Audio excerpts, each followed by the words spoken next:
I thank the Speaker and I thank my friend for yielding.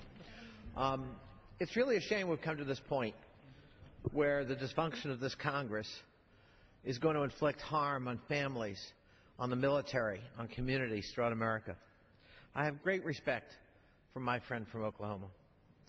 He has reached across the aisle. He has tried to work with us to find common solutions. But he knows the truth.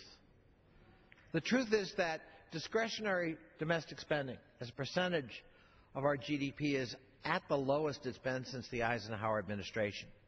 He knows the total tax burden, the revenue side of the ledger, is the lowest since Harry Truman was in the White House.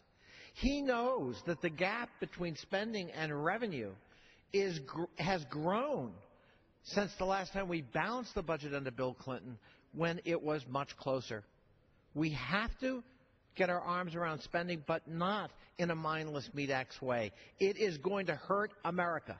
And to bake it into this continuing resolution, in my view, is a terrible mistake.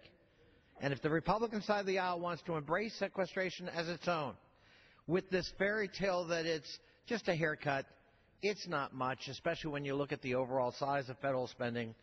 That will come as news to communities, to travelers, to consumers, to the American public, who in fact will feel the brunt of the sequestration in this continuing resolution.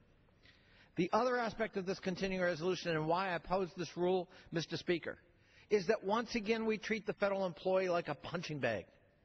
For the third year in a row, we freeze their salary.